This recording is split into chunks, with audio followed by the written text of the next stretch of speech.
এই জায়গাতে আমি যদি লেখাটাকে যদি বড় করতে চাই, আমাদের প্রয়োজনীয় ডিজিট অনুসারে ফার্স্টটাকে কি করব, লেখাটাকে সিলেক্ট করব। সিলেক্ট করার পরে যেখানে 11 দেওয়া আছে না, এই জায়গাতে চাপ দেবো। এই জায়গাতে চাপ দিয়ে আমরা চাইলে এই লেখাটাকে কেটেও দিতে পারি। এই যে ব্যাক স্পেস আছে কিবোর্ডের, ব্যাক স্পেসে চাপ দিলে দেখেন এই জায়গাটা এখন ব্ল্যাঙ্ক হয়ে গেল না। এখন দেখেন যে আমি চাইলে এখান থেকে একটা ডিজিট দিতে পারি, লেটস সে 30 দিলাম। দেওয়ার পর আমি বাইরে ক্লিক করব না, আমি সুন্দর করে যে কিবোর্ডে ইন্টার আছে না, ইন্টারে প্রেস করব। তাহলে আমার এই জিনিসটা ওকে হয়ে যাবে। আমাদের যখন একটা মোবাইলে যখন একটা সেটিং যখন চেঞ্জ করি, আমাদের ওখানে ক্যান্সেল আর সেভ বা ওকে বা এরকম আসে না, ওকে করলে তো ওই সেটিংটা অ্যাপ্লাই হয়। তো এইখানেও জিনিসটা এরকম, আমি যখন একটা কোনো কিছু পরিবর্তন করব, অবশ্যই আমাকে ওকে প্রেস করতে হবে অথবা একটা ইন্টার প্রেস করতে হবে, ঠিক আছে। দেন এখন আসি যে আমি লেখাটাকে মোটা করবো। তো লেখাটাকে আমি মোটা করার জন্য যতটুকু অংশ মোটা করবেন ততটুকু অংশকে ফার্স্ট কী করতে হবে, সিলেক্ট করতে হবে। তো আমি পুরো অংশটুকু সিলেক্ট করলাম, তারপরে যেখানে বোল্ডটা আছে না, বিতে চাপ দিলাম, বোল্ড হয়ে গেল। এখন দেখেন মজার বিষয় হইলো যে আমি এটার পরে আমার মাউসটা এখানেও থাকতে পারে, আমি এটাকে নিয়ে আসবো কোথায়, লাস্টে, কারণ আমি পরের লেখাগুলো লাস্টে। আপনি যে কিবোর্ডের এটা চাপ দিয়ে অ্যারো চাপ দিয়ে আপনি নিয়ে যেতে পারেন, অথবা দেখেন যে এখানে এটা যদি এখানে যদি থাকে যে কিবোর্ডের ডিলিটের পাশে দেখেন ইন বাটন আছে, ইন বাটনে যদি চাপ দেন সবার লাস্টে এক ক্লিকে চলে যাবে, আবার হোম বাটনে যদি চাপ দেন সবার ফার্স্টে এক ক্লিকে চলে আসবে, ঠিক আছে। কিবোর্ডের ইন বাটনে চাপ দিলে একবারে লাস্টে চলে যাবে, আর কিবোর্ডে হোম বাটন দিলে একবারে ফার্স্টে চলে আসবে। বোল্ড করার ক্ষেত্রে আমরা হচ্ছে ইন্টার প্রেস করব না, বোল্ড করার ক্ষেত্রে ইন্টারপ্রেস করা তো দরকার নেই, এটা তো এখানে চাপ দিলে, যেমন আমি যদি এতটুকু জিনিসকে যদি আমি বোল্ড ছাড়াইতে চাই, আমি এই যে এখানে বোল্ড এখানে চাপ দিলে তো আমার কারে ইন্টারপ্রেস করা লাগতেছে না, এটা তো বাটন, কিন্তু এগুলা কি বাটন না। না, এটা তো বাটন না। তো বাটনে যখন আমি চাপ দেবো তো ওইটা অটোমেটিক্যালি ওকে হয়ে যাবে। যেমন আমি এখানে যদি লেখা যদি ফন্ট সাইজটা যদি আমি বড় করতে চাই, এটা তো আর বাটন না, আমি এটা 30 দিলাম। এখন সে তো আর বুঝতেছে না যে এটা কি আসলে ফাইনাল নাকি, আমি 30-এর বদলাতে আমি 40 দিই। এখন কি সে বুঝতেছে যে আমি যে এখানে একটা ডিজিট দিছি এই ডিজিটটা কত, সে তো বুঝতেছে না। বোঝানোর জন্য কি করতে হবে, তাকে অবশ্যই একটা ওকে করে দিতে হবে অথবা সিলেক্ট করে দিতে হবে। দেন আমি যদি ইন্টারপ্রেস করি, তাহলে এখন সে বুঝলো যে এর ভিতরে এখন 40 ফন্ট সাইজ অ্যাপ্লাই করা হয়েছে, দেন এটা এখন বড় হয়ে যাচ্ছে, ঠিক আছে। এবার দেখেন আরেকটা জিনিস যে প্রবলেম আসছে, দেখেন আমি এটাকেও সিলেক্ট করতেছি, এটাকেও সিলেক্ট করতেছি, এইটা বোল্ড আছে লেখা ছোট আছে, এইটা বোল্ড নাই লেখা বড় আছে। এখন আমি দুইটাকে যদি আমি একসাথে যদি সিলেক্ট করি, দেখেন এখানে কিন্তু বোল্ড হয়ে নাই, হয়েছে বোল্ড হয় নাই। আবার এখানে কি ফন্ট সাইজের ইয়াটা আসছে, তাও কিন্তু আসে নাই। এটা হলো যখনই আপনার একই ধরনের জিনিস কিন্তু দুই রকমের যখন ওটার ভিতরে স্টাইল অ্যাপ্লাই করে রাখবেন, তখন ওই জিনিসটা যদি একসাথে সিলেক্ট করেন সেটার কাজ করবে না। তখন আপনি যদি মনে করেন যে আমি দুইটাকে বোল্ড করবো, ফার্স্টে আগে ডিসিলেক্ট করে দিতে হবে, দেন আবার যদি সিলেক্ট করেন তখন দুইটাই বোল্ড হয়ে গেছে। এবার আপনি চাচ্ছেন যে দুইটা লেখাকে আমি এক সমান করবো, ফার্স্টে আগে আপনাকে লেখাগুলোকে এক মাপে নিয়ে আসতে হবে, দেন তারপরে আপনি আপনার কাঙ্ক্ষিত অনুসারে একটা মাপ দিতে পারবেন, ঠিক আছে না। এবার তো এগুলা নিয়ে বাকি এগুলো নিয়ে কি আর কোনো সমস্যা আছে, প্র্যাকটিস করছেন? ওকে। এবার আমি এই সেকশনে এই কাজগুলো একটু দেখাই, ঠিক আছে, এগুলো আসলে কিভাবে অ্যাপ্লাই করা হয়। তো প্রথমে যে অংশটা আছে এটাকে বলা হয় বুলেটস, ঠিক আছে। এই যে এখানে যখন চাপ দিবেন, চাপ দিলে এখানে দেখেন অনেক ধরনের বুলেটস পয়েন্ট আছে। আমরা খাতাতে লেখার সময়তে যেমন কোনো একটা জিনিসকে যখন আমরা মার্ক করে লিখি, পয়েন্ট আকারে যখন লিখি, তখন তো হয়তো অনেক সময় আমরা স্টার দিই, অনেক সময় যে এরকম আমরা তীর চিহ্ন দিই, অনেক সময় আমরা গোল গোল কিছু এগুলা দিই, তাই না, অথবা টিক চিহ্ন এরকম যাই হোক দিই। তো এই জিনিসটাকে বলা হয় কি বুলেট। আমি লেটসে যদি মনে করি যে আমি এটা দিলাম, তীর চিহ্ন দিলাম, তীর চিহ্নের উপরে চাপ দিলাম। এখন দেখেন মজার বিষয়টা হলো যে এখানে এসে আপনাকে কিন্তু সিলেক্ট করা লাগবে না, আপনি যে লাইন থেকে শুরু করবেন সেই লাইনে ফার্স্টে এখানে দিবেন, এই লাইনে গেলেন, যাওয়ার পরে এখানে যে বুলেটস আছে না, এই যে এখানে মাউস নিয়ে গেলে দেখেন এখানে লেখা আসতেছে বুলেটস, এখানে ফার্স্টে গেলেন, যাওয়ার পরে যে এখানে আমি ফার্স্টে এটা নিলাম। এবার ইন্টার যদি প্রেস করি এটা অটোমেটিক্যালি পরের অংশ দিয়ে দেবে। আবার আমি ইন্টার প্রেস করলাম, আবার ইন্টার প্রেস করতেছি কি জন্য, নিচের লাইনে নামার জন্য, এই যে চলে আসতেছে এক এক করে, ঠিক আছে। আপনি যদি মনে করেন যে ঠিক আছে আমার এরপরে আর দরকার নেই, লেখাগুলো অনেক বড় আছে, ছোট করে নিন, আপনারা মনে করতেছেন আমার এরপর আর দরকার নেই, কিন্তু এটা আবার আসছে, এর জন্য একবার ব্যাক স্পেস চাপ দিবেন, চলে গেছে। এখন আপনি বলতেছেন যে আমি তো লেখাটা আসলে এখান থেকে শুরু করতে যাচ্ছি না, আমি শুরু করতে যাচ্ছি এইখান থেকে, এই বরাবর থেকে, তাই না। তখন আরেকবার ব্যাক স্পেস চাপ দিবেন, দেখেন এটা এখন পিছনে দিয়ে যাচ্ছে, এই যে এটা এখন মেন অ্যালাইনটা এখান থেকে মনে হয় স্টার্ট হয়, এই যে এখান থেকে, ঠিক আছে। এখন সেইভাবে চলতেছে, আর আপনি যতই লিখবেন না কেন সে আপনি এটা নেবেন, গট ইট। এবার আসেন যে আমি যদি এটা বুলেট পয়েন্ট আমি ফার্স্টে দিলাম, আমি আরেকবার জাস্ট দেখাই, আমি বুলেট পয়েন্ট দিলাম, লেটস এরকম। আপনি চাচ্ছেন যে আমি বুলেট পয়েন্টটা আসলে রিমুভ করব, 2 নাম্বারটা দিলাম, লিখলাম, 3 নাম্বার দিলাম, লিখলাম, 4 নাম্বার দিলাম, লিখলাম। এখন আপনি চাচ্ছেন যে বুলেট পয়েন্টটা আসলে আমি পরিবর্তন করব। পরিবর্তনটা কিভাবে করবেন? এই যে এখানে সিলেক্ট আছে, অথবা চাইলে আপনি সবগুলো একসাথে সিলেক্ট করতে পারেন। সবগুলো যদি একবার পরিবর্তন করার প্রয়োজন হয় সবগুলোকে একবার সিলেক্ট করলে, করার পরে যেখানে যাবেন প্রথমে নাম যদি দিয়ে দেন বুলেট পয়েন্ট চলে যাবে। এখন বুলেট পয়েন্ট যদি পরিবর্তন করতে চান, লেটস আমি যদি মনে করি যে আমি এই যে এইটা দিব, এই যে পরিবর্তন হয়ে গেছে। আপনি মনে করছেন যে না এই তিনটাতে এরকম কালার থাক, কিন্তু আমি 4 নম্বরটাতে একটু ডিফারেন্ট দিব, 4 নম্বরটাকে সিলেক্ট করবেন। করার পর এখানে সুন্দর করে যাবেন, 4 নম্বরটাকে আমি লেটস এই যে টিক মার্কটা দিলাম, চেঞ্জ হয়ে গেছে। এখন আপনি মনে করতেছেন না আমি 2 নাম্বারটা রিমুভ করে দেবো, 2 নাম্বারটাকে ফার্স্ট সিলেক্ট করবেন। করার পরে যে এখানে যাবেন, এই যে নান লেখা আছে, নানের পরে চাপ দেবেন, 2 নাম্বারটা রিমুভ হয়ে গেছে। ক্লিয়ার? ওকে। এবার বুলেট পয়েন্টসের পরে আসছে নাম্বার পয়েন্ট, ঠিক আছে? এই যে এটাকে মনে হয় বলে কি নাম্বার, হ্যাঁ নাম্বারিং। তো নাম্বারিং এর ক্ষেত্রেও সেরকম, আমি এটা নিলাম, নেওয়ার পর আমি যদি নাম্বারে যদি একটা ক্লিক করি দেন আমার এটা 1 2 3 4 এভাবে আসবে, এই যে ঠিক আছে, এটা ভাবে আসতেছে। আমি যদি মনে করি যে আমি 4 নাম্বারটা নিব না, 4 নাম্বারটাকে সিলেক্ট করবেন, এখানে যাবেন, নাম করে দেবেন, এটা চলে গেছে। 1 2 3 এই যে 4 5 এটা কিন্তু ডিজিটগুলো সে কিন্তু সিরিয়াল মেইনটেইন রাখছে, ঠিক আছে? কারণ আমার 1 2 3 পরে তো আর 5 6 আসতে পারে না, এর জন্য সে অটোমেটিক্যালি ডিজিটগুলোকে মেইনটেইন করে দিছে। ক্লিয়ার? তো এটা এইটা এইটা তিনটা সবগুলোকে দিয়ে একই জিনিস, ঠিক আছে?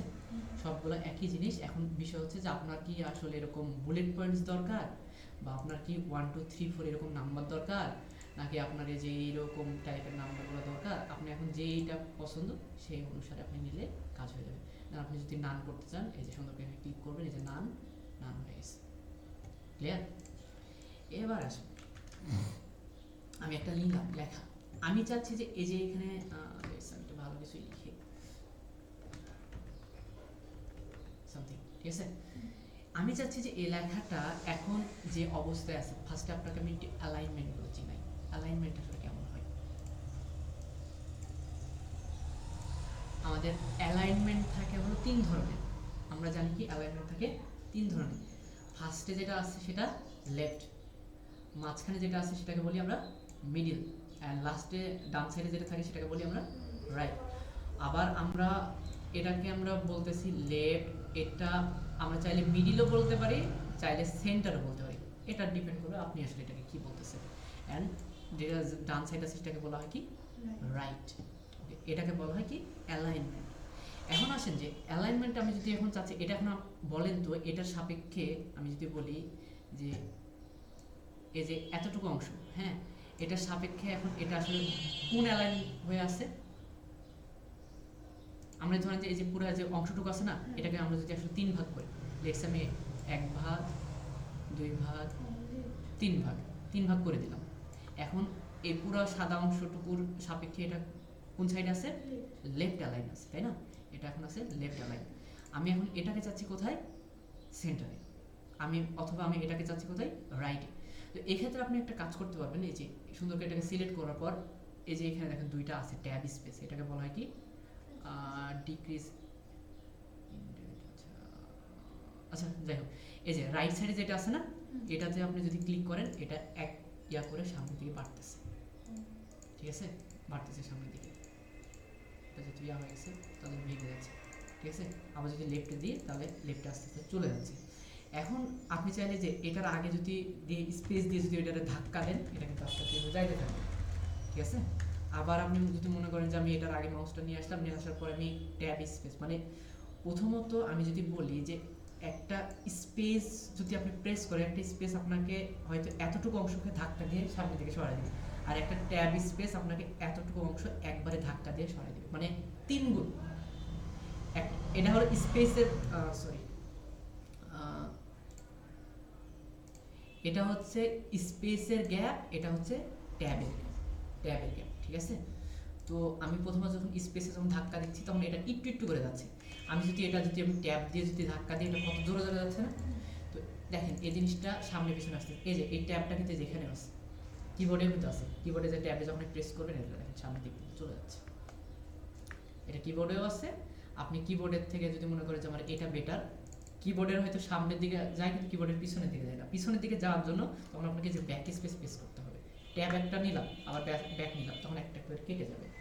তো তার থেকে বেটার হয় যে আপনি চাইলে যে এখানে চাপ দিতে পারেন, এখানে দিলে সামনে পিছনে এভাবে যাবে, ঠিক আছে। আপনি চাইলে এভাবে প্রয়োজন অনুসারে জিনিসটা চেঞ্জ করতে পারেন। এবার আসেন যে আরেকটা যে জিনিস আছে অ্যাসেন্ডিং ডিসেন্ডিং, ঠিক আছে। অ্যাসেন্ডিং ডিসেন্ডিং সেই জিনিসটা একটু বোঝাই। এই জিনিসটা বোঝানোর ক্ষেত্রে আমি যদি বলি যে 1 2 3 5 8 9, তো অ্যাসেন্ডিং ডিসেন্ডিং যদি আমি এটা যদি নিয়ে আসতে চাই, আমি সুন্দর করে পুরো অংশটাকে সিলেক্ট করলাম। এখন দেখেন 1 2 3 5 8 9, তাই না? এটা আমার হয়তো ছোটোর থেকে বড় দিকে গেছে। আমি যদি এটাকে আবার বড় থেকে যদি ছোটোর দিকে যদি নিয়ে আসতে চাই, এই যে প্রথম অবস্থায় দেখেন এখানে কি আছে, অ্যাসেন্ডিং অ্যান্ড ডিসেন্ডিং। অ্যাসেন্ডিং যে কথাটা, অ্যাসেন্ডিং মানে আমরা বুঝি যে পজিটিভ জিনিসটা, আর ডিসেন্ডিং মানে নেগেটিভ জিনিসটা। তো আমি এখন এটাকে যদি ডিসেন্ডিং যদি করে দিই, দেন ওকে যদি প্রেস করে দিই, দেখেন এটা লাস্টের থেকে ফার্স্টে আসতেছে। অ্যান্ড আমি আবার এটাকে সিলেক্ট অবস্থায় আমি যদি এখানে চাপ দিই, দেওয়ার পর আমি যদি এটাকে যদি আবার অ্যাসেন্ডিং যদি করে দিই, তাহলে দেখবেন এটা আবার ফার্স্টে থেকে লাস্টে দিয়ে যাচ্ছে। এটা শুধুমাত্র যে নাম্বারের ক্ষেত্রে বিষয়টা এরকম না, এটা আমি যদি এ বি সি ডি, হ্যাঁ সারির ক্ষেত্রে আমি আচ্ছা ভালো কথা বলছিলাম, এটা এক্সপেরিমেন্ট করি। B D C F G, আমি যদি এটাকে যদি এখন আমি ডিসেন্ডিং যদি করে দিই, লেটস এটা তখন টেক্সট টাইপ হয়ে গেছে, আমি যদি ডিসেন্ডিং করে দিই, মনে হয় সারিভাবে হয় না,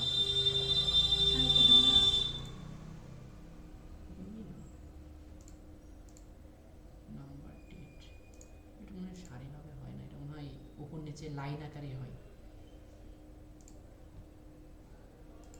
না, এটা সারি আকারে হবে, এটা লাইন আকারে হয়তো যাবে, এটা লাইন আকারে যাবে, বুঝছেন? এটা সারি আকারে যাবে না। আমি যদি A C A C B D F এরকম যদি দিই, এখন আমি যদি এটাকে যদি আমি ডিসেন্ডিং যদি করে দিই, দেন ওকে যদি প্রেস করি, এটা সারিভাবে কাজ করতেছে, এটা কিন্তু সিরিয়ালভাবে কাজ করতেছে, ঠিক আছে। আপনি চাইলে এখান থেকে একটা জিনিসকে উপর নিচে করতে পারেন সিরিয়াল অনুসারে, ঠিক আছে। এবার আসেন যে পরের এই জিনিসটা কি, এই জিনিসটার কাজটা আমি পরে দেখাবো, এটা এখন এখন দেখাবো, এটা কাজটা আমি পরে দেখাবো।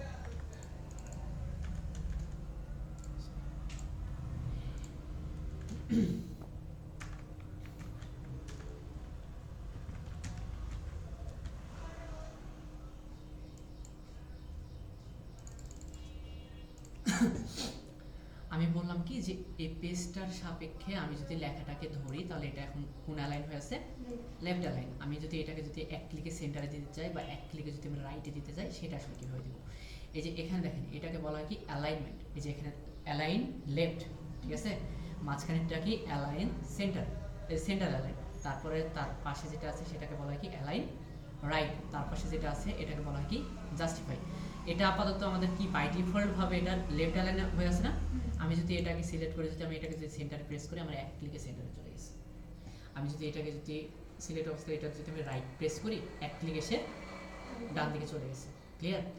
এখন আসেন যে ভাই এই দুইটা তো বুঝলাম, কিন্তু জাস্টিফাইটা আসলে কি, জাস্টিফাইটা আসলে কীভাবে কাজ করে। জাস্টিফাইটা কাজ করে হলো অনেকগুলো লেখার ক্ষেত্রে।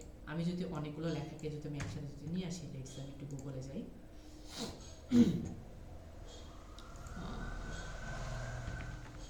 লরেম টেক্সট নিয়ে আসি।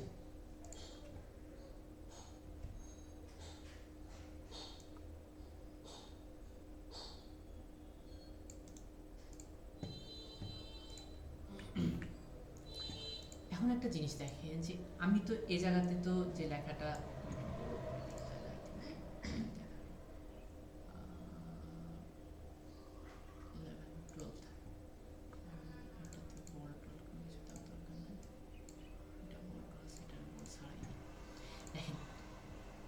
লেখা তো বাম সাইডের অ্যালাইনমেন্টগুলো কি সুন্দর স্ট্রেট হয়ে আছে না, ডান সাইডের অ্যালাইনমেন্টগুলো কি স্ট্রেট হয়ে আছে সুন্দর, লাইনের ভিতরে একটু গ্যাপ আছে না। যেমন আমি যদি বলি এই জায়গাতে আমি যদি মনে করি যে এটা হলো আমার স্ট্রেট লাইন, তার মানে এটার ভিতরে এতটুকু গ্যাপ আছে, এটার ভিতরে এতটুকু গ্যাপ আছে, এটার ভিতরে এতটুকু গ্যাপ আছে, এটার ভিতরে এতটুকু গ্যাপ আছে। মানে কি, এটা আসলে লাইনের ডান সাইডের যে অংশগুলো, এই অংশগুলো স্ট্রেট হয় না, তাই না? তো এই স্ট্রেট যদি আমি আসলে করতে চাই, তো এটা আমি সম্পূর্ণকে একসাথে সিলেক্ট করে জাস্টিফাইতে যদি ক্লিক করি, এবার দেখেন আমার বাম সাইডও স্ট্রেট হয়ে গেছে, আমার ডান সাইডও স্ট্রেট হয়ে গেছে। তো এই জিনিসগুলো আসলে এভাবে করা হয়। এটা আসলে একটা দুইটা আমি যদি এক দুই লাইন যদি লিখি না, তো এক দুই লাইনে আসলে জাস্টিফাইটাকে যদি আমি অ্যাপ্লাই করি, বা একটা দুইটা সেন্টেন্সে যদি জাস্টিফাইকে যদি অ্যাপ্লাই করি, তাহলে এটা হয়তো এইভাবে কাজ করবে না। কাজ করবে ঠিকই, কিন্তু আপনি বুঝতে পারবেন না যে কাজ করতেছে। তো এই জন্য আসলে অনেকগুলো টেক্সটের প্রয়োজন। তো অনেকগুলো টেক্সটকে যখন একসাথে যখন অ্যাড করবেন, তখন এই জিনিসটাতে যদি জাস্টিফাই আমরা যদি অ্যাপ্লাই করি, জাস্টিফাইটা কাজ ভাইয়া করবে। জি। এখন যদি লেফট অ্যালাইনমেন্টে যাই তাহলে কি পুরো প্যারাগ্রাফ এক সাইডে চলে যাবে? না, দেখেন এই যে সুন্দরকে সিলেক্ট করলাম, এবার লেফট করে দিলাম, আগের অবস্থায় চলে আসলো। আমি এখন সেন্টার করে দিলাম, মাঝখানে মাঝ বরাবর চলে আসলো এখন, ঠিক আছে? আমি রাইট করে দিলাম, এটা রাইটে একদম সুন্দর স্ট্রেট সমান করে দিচ্ছে। মানে আমি যে বরাবর নিব সে বরাবরটাকে সে স্ট্রেট সমান করে দিবে। আমি লেফটে দিছি, লেফটটাকে সমান করে দিচ্ছে। আমি সেন্টার দিছি, সেন্টারটাকে সমান করে দিচ্ছে। আমি যদি রাইটে যদি প্রেস করি, আমার রাইটটাকে সমান করে দিচ্ছে। আর যদি জাস্টিফাইকে যদি প্রেস করি, সে দুই সাইডকে সুন্দর করে সমান করে দিচ্ছে। ক্লিয়ার? ওকে। তো এবার আসেন যে এই জিনিসটা তো হইলো, এবার পরের অংশ যেটা আছে এটাকে বলা হয় লাইন স্পেস, ঠিক আছে? লাইন অ্যান্ড প্যারাগ্রাফ স্পেসিং, ঠিক আছে? তো লাইন অ্যান্ড প্যারাগ্রাফ স্পেসিং যে জিনিসটা, সেই জিনিসটা আমি একটু অ্যাপ্লাই করে দেখাই। তো আমি এখান থেকে যদি যাই, দেখেন লাইন অ্যান্ড প্যারাগ্রাফ স্পেসিংয়ের যে বিষয়টা, এটা হচ্ছে লাইনের মাঝখানে যে একটা যে গ্যাপ আছে না, দেখেন আমরা যখন একটা জিনিসকে যখন আমরা লিখি, তো এটার মাঝখানে আমরা এই যে গ্যাপটা দিই না, গ্যাপটা আসলে কি জন্য দিই? দেখতে সুন্দর হওয়ার জন্য। দেখতে সুন্দর, বা লেখাটাকে যাতে একটা লেখার সাথে আরেকটা লেখার সাথে যাতে মিশে না যায়, তার জন্য আমরা কি মাঝখানে গ্যাপটা দিই না? তো এখানে তো একটা তারা নির্দিষ্ট মাপ অনুসারে গ্যাপ দিয়ে রাখছে, কিন্তু আমাদের অনেক ক্ষেত্রে এরকম মনে হয় যে আসলে আমার গ্যাপটা বেশি প্রয়োজন অথবা আরো কম প্রয়োজন, এরকম হয় না? প্রয়োজন তো পড়ে। তো সেই ক্ষেত্রে কি করবে, সুন্দর করে ফার্স্টে সিলেক্ট করবে, সিলেক্ট করার পরে যে এখানে যাবে লাইন অ্যান্ড প্যারাগ্রাফ স্পেসিং, এই বাটনটাতে যাবেন, ক্লিক করার পর দেখেন এখানে অনেকগুলো অপশন দেওয়া আছে।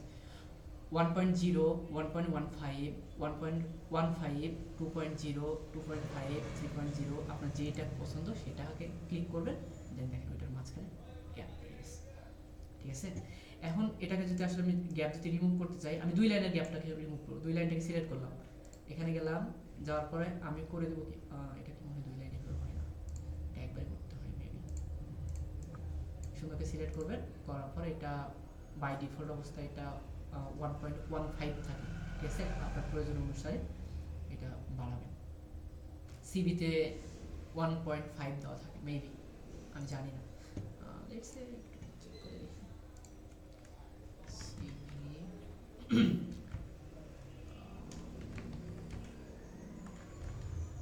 লাইন হাইট,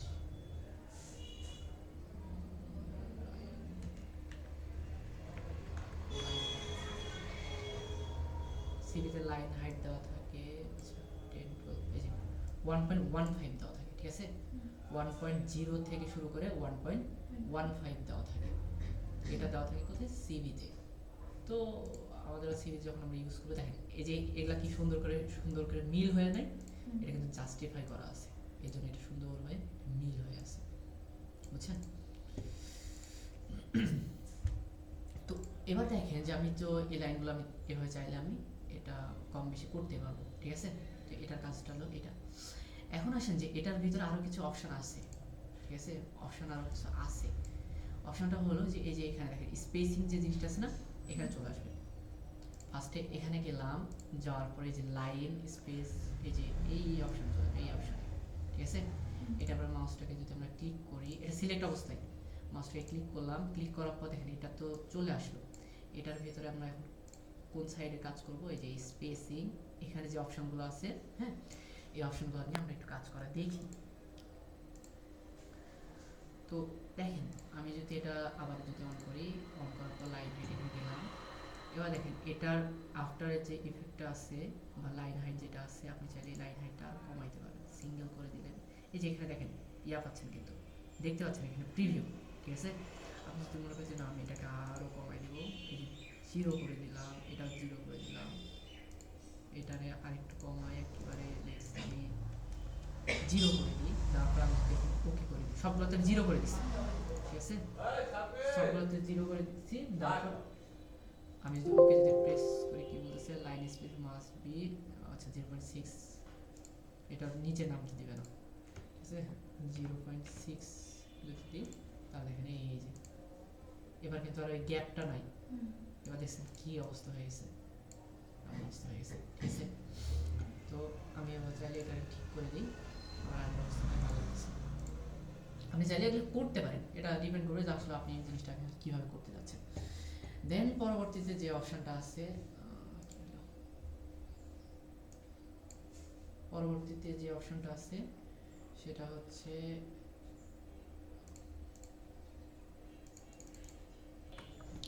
তো আমরা এটা আগে সিলেক্ট করলাম, হ্যাঁ, সিলেক্ট করার পর আমি যদি এখানে যদি আসলে ব্যাকগ্রাউন্ডে যদি কালার দিতে চাই বা প্রতিটা লাইনের মাঝখানে যদি আমি কালার দিতে, মাঝখানে বলতেছি লাইনের মাঝখানে যে গ্যাপটা আছে না, এই গ্যাপের ভিতরে যদি আমি আসলে কালার যদি ঢোকাইতে চাই, তো সেক্ষেত্রে আপনি চাইলে এই এখান থেকে ইউজ করতে পারেন। আমি রেড ইউজ করতেছি, এই যে দেখেন আমার লাইন কিন্তু ঠিকঠাকই আছে, মাঝখানে যে যে গ্যাপগুলো আছে না, গ্যাপগুলোকে আসলে যদি হাইলাইট করতে চান তাহলে এই যে সুন্দরভাবে করে চলে আসছে, ক্লিয়ার। তো এটাকে আবার যদি আপনি রিমুভ করতে চান বা এতটুকু অংশকে আমি রিমুভ করবো, এতটুকু অংশ থেকে সিলেক্ট করার পর আমি এখানে গেলাম, যাওয়ার পরে যে নো কালার আছে না, এখানে দিয়ে দিলে এটা ভালো হচ্ছে না, এটা মানে পুরাটাই ভালো লাগে, পুরাটাই এটা ওইভাবে শর্টকাটে করা যাবে না। দেন এবার আসেন যে এটা তো ঠিক আছে, এটার ভিতরে আরো কালার আছে, এই যে এখানে যে জিনিসটা এইটা আর এই যে এইটা, হ্যাঁ এইটা একদম কিন্তু সেম, ঠিক আছে। এটাতে কি করতেছে, লাইনের কালারটা করে দিচ্ছে, আর এটাতে কি করতেছে, লাইনের মাঝখানে যে গ্যাপ আছে গ্যাপের কালারটা দিতেছে, ঠিক আছে। যদি কখনো প্রয়োজন পড়ে, আসলে সচরাচর এরকম প্রয়োজন পড়ে না এগুলো জিনিসের, কারণ কোথাও ইউজ হয় না এগুলো, তারপর আপনাকে জাস্ট দেখায় রাখতেছি, ইউজ করেন। দেন এখান থেকে যে মোর কালার আছে না, মোর কালার যদি ক্লিক করেন, যে এখানে প্যালেট ওপেন হয়ে গেছে, এই জিনিসটা তো আমি এখানেও দেখাইছিলাম, এখানে ক্লিক করলে এটাতে এখানে না এখানে দেখা, এই যে মোর কালার যখন ক্লিক করবেন, এই যে এই জিনিস সেম জিনিসটাই, ঠিক আছে। এবার আসেন যে একটু আমরা এটাকে বর্ডার বর্ডার দেখি, হ্যাঁ আমি একটা লিখি আবার,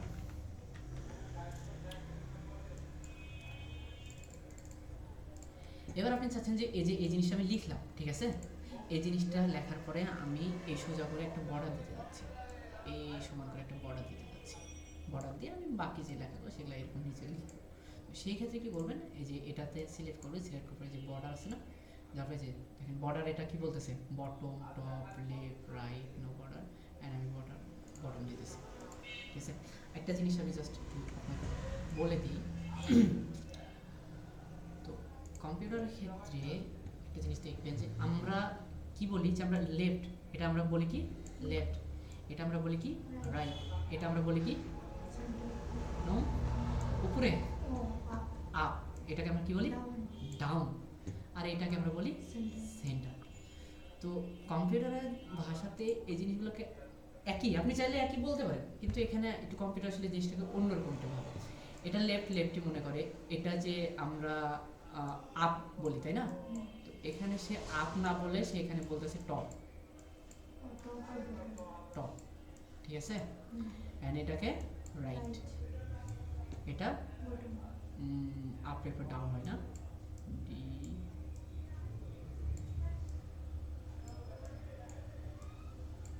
ডাউন অথবা বটম, ঠিক আছে। এন্ড মাঝখানে যেটা আছে আপনি চাইলে মিডিলও বলতে পারেন, আপনি চাইলে এটাকে সেন্টার বলতে পারেন, ঠিক আছে। ভাষা। তো এবার দেখেন যে আমি লেখাটাকে সিলেক্ট করার পরে যে এখানে বর্ডারটা দিলাম না, বর্ডারটা কোন বর্ডার নিছি, বটম নিছি না, বটম বর্ডার। আমি যদি এখন বলি টপ বর্ডার, তার মানে কি এখন লেখার উপরের দিকে চলে যাবে না, গেছে উপরের দিকে। এখন কোশ্চেন এরকম আসতে পারে যে ভাই আমি তো বটমটা চাই নাই, আমি শুধুমাত্র টপটা চাইলাম, বটমটাও তো আছে, বটমটাকে কীভাবে রিমুভ করবো। এখানে ফার্স্টে যাবেন, যাওয়ার পরে যে বর্ডার বটমটা কিন্তু কি সিলেক্ট অবস্থা আছে না, টপটাও সিলেক্ট আছে বটমটাও সিলেক্ট আছে, আমি এখন বটমটাকে ডিসিলেক্ট করে দিলাম, ঠিক আছে, বুঝছে না। এবার আসেন আমার টপটাও সিলেক্ট আছে, আমি এখন যাচ্ছি যে লেফট, লেফট পাইছে, আমি যাচ্ছি যে রাইট, রাইট পাইছে, আমি যাচ্ছি যে বটম, এই এখানে স্কোয়ার হয়ে গেল। এখন এই চারটা বাটন চেপে আপনাকে স্কোয়ার না দিয়ে আপনি সুন্দর করে চাইলে স্কোয়ারের জন্য আলাদা একটা অপশন আছে, ওইটাতে দিতে পারেন। এই যে কই জানি এই যে, ঠিক আছে, আউটসাইড বর্ডার। এই যে আউটসাইড বর্ডারের উপর চাপ দেবেন, একবারে 4টা চলে আসবে। ক্লিয়ার? আবার আপনি যদি মনে করেন বর্ডার আর কোনো কিছু নিব না, এই যে শুধুমাত্র নো বর্ডারে চাপ দেবেন, সব চলে গেছে। দেন এটা যে অল বর্ডার আছে, অল বর্ডারের কাজ এটা আস্তে আস্তে দেখবেন, এই যে প্লাস মাইনাস এগুলা কি আছে আপনি নিজে নিজে একটু অ্যাপ্লাই করে দেখেন যে সেটা কি হয়, ঠিক আছে। তবে সচরাচর এই এই এই 4টার উপরেই আমাদের প্রয়োজনীয় কাজগুলো আসলে মিটে যায়, ঠিক আছে। আর বটম, টপ, লেফট, রাইট, ঠিক আছে, আর এই যে আউটসাইড বর্ডার, এই কয়েকটা অপশনে আমাদের প্রয়োজনীয় কাজগুলো হয়ে যায়। বাকি জিনিসগুলো আপনি অ্যাপ্লাই করে দেখেন, ঠিক আছে। আর দেখাবো না, এতটুকুই থাকবে। ভাইয়া কিন্তু আমি হচ্ছে 2 মিনিট একটু ওই যে ওই জিনিসটা পাই না, একটু দেখি। হ্যাঁ, আমি তাহলে এটা রেকর্ডিং অফ করে দিলাম। আচ্ছা। ওকে।